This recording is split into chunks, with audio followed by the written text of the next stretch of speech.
നമ്മളെ എതിർക്കാൻ പോണത് മറ്റേ മോഡൽ പരീക്ഷയ്ക്ക് ചോദിച്ചിട്ടുണ്ടായിരുന്ന +1 ഒരു നല്ല അടിപൊളി ഒരു ചോദ്യമാണ് കേട്ടോ. ഇതാണ് ചോദ്യം മക്കളെ. ഒരു പടമൊക്കെ നമുക്ക് തന്നിട്ടുണ്ട്, പരീക്ഷയ്ക്ക് പടം തന്നിട്ടുണ്ട്. നമുക്ക് കണ്ടുപിടിക്കാൻ പറഞ്ഞിരിക്കുന്നത് ഈ find radian measure of angle AOB എന്ന് പറയുന്നതിന്റെ റേഡിയൻ മെഷർ കണ്ടുപിടിക്കണം. അപ്പൊ എങ്ങനെയാണ് റേഡിയൻ മെഷർ കണ്ടുപിടിക്കാന്ന് വെച്ച് കഴിഞ്ഞാൽ നമുക്കറിയാം, ഓൾറെഡി ഡിഗ്രി മെഷർ നമുക്ക് തന്നിട്ടുണ്ട്. ഡിഗ്രി മെഷർ എത്രയാണ് മക്കളെ നമുക്ക് തന്നിട്ടുണ്ട്? 150 ഡിഗ്രിയാണ്. അപ്പൊ ഈ 150 ഡിഗ്രീനെ റേഡിയൻ മെഷർ ആക്കാൻ വേണ്ടിയിട്ട് നമുക്ക് വളരെ എളുപ്പമാണ്. എങ്ങനെയാണ് നമ്മൾ റേഡിയൻ ആക്കാൻ മക്കളെ?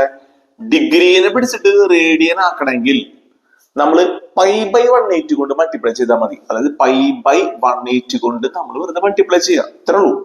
അപ്പൊ നമ്മൾ റേഡിയൻ എന്ന് പറയുമ്പോ എപ്പോഴും കൂടെ ഒരു പൈ കൂടി ഉണ്ടാവും. പൈ റേഡിയൻ എന്നാണ് പറയാ. അപ്പൊ ഭൂരിഭാഗം ഒരു 99% ക്വസ്റ്റ്യനിലും കൂടെ റേഡിയൻ ആണെങ്കിൽ ഉത്തരത്തിൽ പൈ ഉണ്ടാവും. അപ്പൊ ഇവിടെ നമ്മൾ മൾട്ടിപ്ലൈ ചെയ്യേണ്ടത് π/180 മൾട്ടിപ്ലൈ ചെയ്യാം. അപ്പൊ മൾട്ടിപ്ലൈ ചെയ്യുമ്പോ ഈ 0 കട്ട് ചെയ്ത് പോയി അല്ലെ. ഇനി എത്ര തവണ പോകും മക്കളത്? ഇത് 15നും 18നും 5 0 3 പോവും. അപ്പൊ 5/6π അല്ലെങ്കിൽ 5π/6 എന്ന് പറയുന്നത് നമുക്ക് എഴുതാം. ഇതാണ് അതിന്റെ റേഡിയൻ മെഷർ, റാഡ് എന്ന് എഴുതാം. ഓക്കെ അല്ലെ? ഇത്ര പരിപാടി, സിമ്പിൾ ചോദ്യം അല്ലെ. ഇനി രണ്ടാമത്തെ ചോദ്യം ഉണ്ട്, find the coordinate of B എന്ന് പറയുന്ന ആ കോർഡിനേറ്റ് എഴുതാം. ബി എന്ന് പറഞ്ഞ കോർഡിനേറ്റ് എഴുതാൻ നമുക്ക് വളരെ എളുപ്പമാണ്. എങ്ങനെയാണ് നമ്മൾ എഴുതാൻ നോക്കിക്കോട്ടാ. ബി എന്ന് പറഞ്ഞ കാര്യം ശ്രദ്ധിക്കുക. നമുക്കറിയാം, ഇത് എന്ന് പറഞ്ഞാൽ ഈ ചോദ്യം എന്ന് പറഞ്ഞാൽ ഒരു എന്നിട്ട് പറയാ ഒരു ശങ്കരീനം എന്ന ചോദ്യമാണ്, അല്ലെ ഹൈബ്രിഡ് ചോദ്യമാണ്. അതായത് നമ്മുടെ സർക്കിളും അതുപോലെ തന്നെ സ്ട്രെയിറ്റ് ലൈനും അതുപോലെ തന്നെ ട്രിഗണോമെട്രിയും 3 പാഠങ്ങൾ കൂടി ക്ലബ് ചെയ്തിട്ടുള്ള ഒരു ചോദ്യമാണിത്. ഓക്കെ അല്ലെ? ട്രിഗണോമെട്രി, സ്ട്രെയിറ്റ് ലൈൻ, പിന്നെ കോണിക് സെക്ഷൻ, അത് 3ഉം കൂടിയിട്ടുള്ള എന്നിട്ട് പറയാൻ മക്കളെ ഒരു ഹൈബ്രിഡ് ചോദ്യമാണ്. ഇത് എങ്ങനെ നമ്മൾ ചെയ്യാന്ന് വെച്ച് കഴിഞ്ഞാല് നമുക്കറിയാം, ഈ ബി എന്ന് പറഞ്ഞ പോയിന്റ് എന്താണ്? ഈ ഒരു സ്ട്രെയിറ്റ് ലൈനും ആ സർക്കിളും തമ്മിൽ കൂട്ടിമുട്ടുന്ന പോയിന്റ് ആണ് അല്ലെ മക്കളെ? അപ്പൊ നമുക്ക് ഈ സ്ട്രെയിറ്റ് ലൈനിന്റെ അല്ലെങ്കിൽ OBയുടെ ഇക്വേഷൻ കണ്ടെത്താം. OBയുടെ ഇക്വേഷൻ എങ്ങനെ കണ്ടെത്താൻ പറ്റുക? ഇക്വേഷൻ ഓഫ് OB കണ്ടെത്തണം. ഇക്വേഷൻ ഓഫ് OB കണ്ടെത്താൻ വേണ്ടിയിട്ട് നമുക്കറിയാം സ്ലോപ്പ് ഓഫ് OB കണ്ടുപിടിക്കാം. സ്ലോപ്പ് ഓഫ് OB എന്ന് പറഞ്ഞാൽ വളരെ എളുപ്പമാണ് മക്കളെ. നമുക്ക് എഴുതാം y2 - y1 / x2 - x1 പറ്റൂല. നമുക്ക് ഇവിടെ പറ്റുന്നതെന്ന് വെച്ചാൽ ടാൻ തീറ്റ ഉണ്ട്. അതായത് പോസിറ്റീവ് എക്സ് ആക്സിസുമായിട്ട് OB ഉണ്ടാക്കുന്ന ആംഗിൾ എത്രയാണ് മക്കളെ? ആന്റി ക്ലോക്ക്വൈസ് ഡയറക്ഷനിൽ 150 ഡിഗ്രി ആണ് അല്ലെ. അപ്പൊ ടാൻ 150 ഡിഗ്രി. ടാൻ 150 ഡിഗ്രി നമ്മൾ എങ്ങനെയാ കണ്ടുപിടിക്കുക? നമ്മൾ പഠിച്ചിട്ടുണ്ട്. ടാൻ 2 × 90 - 30 എന്ന് എഴുതാം. ഇതിൽ കൂടെ 180 - 30. 2 എന്ന് പറഞ്ഞ ഇരട്ടസംഖ്യയാണ്. അപ്പൊ തന്നെ ടാൻ 30 എന്ന് എഴുതാം. ഇനി ചിഹ്നം നോക്കാം. ASTC 0 1 2 3. 2 മൈനസ് എന്ന് പറഞ്ഞ സെക്കൻഡ് ക്വാർട്ടറിലാണ്. അവിടെ നമ്മുടെ ടാൻ നെഗറ്റീവ് ആണ്, അതുകൊണ്ട് ഒരു നെഗറ്റീവ് ചിഹ്നം ഇടാം. അപ്പോൾ ടാൻ 30ന്റെ വാല്യൂ അറിയാം, √3, 1/√3. അപ്പൊ നെഗറ്റീവ് 1/√3 എന്ന് പറഞ്ഞിട്ട് കിട്ടും OBയുടെ സ്ലോപ്പ്. അങ്ങനെയാണെങ്കിൽ നമ്മുടെ OB കടന്നു പോകുന്ന ഒരു പോയിന്റ് ആണല്ലോ ഒറിജിൻ. അങ്ങനെയാണെങ്കിൽ 2.5 പ്രകാരം ഇക്വേഷൻ ഓഫ് OB നമുക്ക് കണ്ടുപിടിക്കാം. 2.5 അല്ല, പോയിന്റ് സ്റ്റോഫ്രം പ്രകാരം. എങ്ങനെയാണ്?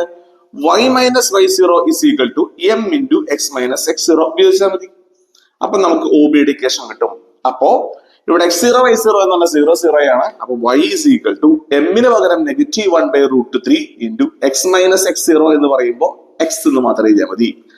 ചുരുക്കി പറഞ്ഞാൽ നമുക്ക് കിട്ടി √3y = -x, അല്ലെങ്കിൽ -√3y = x, അല്ലെങ്കിൽ x = -√3y എന്ന് പറയുന്നത് കിട്ടും.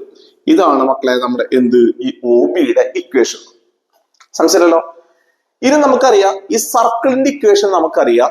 ഇക്വേഷൻ ഓഫ് സർക്കിൾ എന്ന് പറഞ്ഞു കഴിഞ്ഞാല് ഇക്വേഷൻ ഓഫ് സർക്കിൾ കണ്ടുപിടിക്കാൻ എല്ലാവർക്കും അറിയാം മക്കളെ. നമ്മുടെ ഫോർമുല എന്താണ്? x - h² + y - k² = r² ആണ്. സംശയമല്ലോ? ഇതില് നമ്മുടെ എന്താണ് മക്കളെ? HK എന്ന് പറയുന്ന സാധനം ആരാണ്? 0 ആണ്. 0 ഒറിജിൻ. റേഡിയസ് അറിയാം, ഈ ലെങ്ത് തന്നിട്ടുണ്ട്, r = 1 യൂണിറ്റ്സ് ആണ്. അപ്പോ ഇക്വേഷൻ കിട്ടി x² + y² = 1. ഇതാണ് നമ്മുടെ ഇക്വേഷൻ. ഇതിനൊരു ഇക്വേഷൻ നമ്പർ 1 എന്ന് എഴുതാം, ഇതിന് ഇക്വേഷൻ നമ്പർ 2 എന്ന് എഴുതാം. ഇനി ഇവർ രണ്ടുപേരും കൂട്ടിമുട്ടുന്ന പോയിന്റ് ആണ് B. അത് കണ്ടെത്താൻ വേണ്ടിയിട്ട് ടു ഗെറ്റ് B സോൾവ് ഏതൊക്കെ തമ്മിൽ മക്കള്? Equation number 1 and 2. Equation number 1 ഉം 2 സോൾവ് ചെയ്യുക. അതായത് x² + y² = 1. ഇക്വേഷൻ നമ്പർ 2 പിന്നെ x is equal to minus root 1 തമ്മിൽ സോൾവ് ചെയ്യാം. ഈ ഒന്നാമത്തെ ഇക്വേഷൻ കൊണ്ട് രണ്ടാമത്തെ ഇക്വേഷൻ സബ്സ്റ്റിറ്റ്യൂട്ട് ചെയ്യുക. സബ്സ്റ്റിറ്റ്യൂട്ടിങ് 1 into ഇട്ട് കൊടുക്കുമ്പോ എക്സ് സ്ക്വയർ എന്ന സ്ഥാനത്ത് നമുക്ക് എന്ത് ചെയ്താൽ മക്കളെ മൈനസ് റൂട്ട് 3y എഴുതാം. Minus root 3y all square plus y square is equal to 1. Minus root 3y എന്ന് പറഞ്ഞാൽ അറിയാം മക്കളെ, നെഗറ്റീവ് സ്ക്വയർ ചെയ്യുമ്പോൾ പോസിറ്റീവ് ആയി, റൂട്ട് 3 സ്ക്വയർ ചെയ്യുമ്പോൾ 3 എന്നായി. 3y square plus y square is equal to 1. 4y square is equal to 1. സംശയമല്ലോ. അപ്പോ y square is equal to 1/4. therefore y is equal to എത്രയും മക്കളെ പ്ലസ് ഓർ മൈനസ് 1/2. ഓക്കെ. ശ്രദ്ധിക്കുക, ഇവിടെ y എന്ന് പറയുന്നത് സെക്കൻഡ് ക്വാഡ്രന്റ് ആണ് അല്ലെ. അപ്പൊ y എന്ന് പറയുന്നത് ഇവിടെ എന്താണ്, പോസിറ്റീവ് ആണ്. അപ്പൊ നമുക്ക് ഇവിടെ y എന്ത് മാത്രം എടുത്താൽ മതി, പോസിറ്റീവ് 1/2 മാത്രം എടുത്താൽ മതി. ഓക്കെ അല്ലെ. ഇനി x കണ്ടുപിടിക്കണം. therefore x is equal to negative root 3y ആണ്. അപ്പൊ negative root 3 into 1/2 is equal to negative root 3/2. അപ്പൊ നമുക്ക് കിട്ടി മക്കളെ, എന്ത് കിട്ടി, നമ്മുടെ b കിട്ടി നെഗറ്റീവ് റൂട്ട് 3/2, 1/2 എന്ന് പറഞ്ഞിട്ട് കിട്ടി. നല്ല സൂപ്പർ പറഞ്ഞല്ല, കിട്ടില്ല ചോദ്യമാണ് കേട്ടോ. അടിപൊളി എന്ന് പറഞ്ഞാൽ അടിപൊളി ചോദ്യം. 3 പാഠങ്ങൾ കൂടി ഇങ്ങനെ മിക്സ് ചെയ്തിട്ടുള്ള ഹൈബ്രിഡ് ആയിട്ടുള്ള ചോദ്യമാണ്. നമ്മുടെ ഏതൊക്കെ ഉണ്ട്, റേഡിയൻ മെഷർ, ട്രിഗണോമെട്രി ഉണ്ട്. പിന്നെ എന്തിന്റെ മക്കളെ, ഇവിടെ വീണ്ടും ട്രിഗണോമെട്രി വന്നു, ടാൻ തീറ്റ റിഡക്ഷൻ ഫോർമുല വന്നു. പിന്നെ ഇവിടെ നമ്മുടെ ഇവിടെ സ്ട്രെയിറ്റ് ലൈൻ ഇക്വേഷൻ വന്നു, സ്ലോപ്പ് കണ്ടുപിടിക്കാൻ വന്നു, മറ്റേ സ്ട്രെയിറ്റ് ലൈനിന്റെ ഇക്വേഷനും വന്നു. പിന്നെ എന്ത് വന്നു, നമ്മുടെ കോണിക് സെക്ഷനിലെ സർക്കിളിന്റെ ഇക്വേഷൻ വന്നു. ഓക്കെ അല്ല. അപ്പൊ മനസ്സിലായി വിചാരിക്കുന്നു. അപ്പൊ ബൈ ട്ടാ.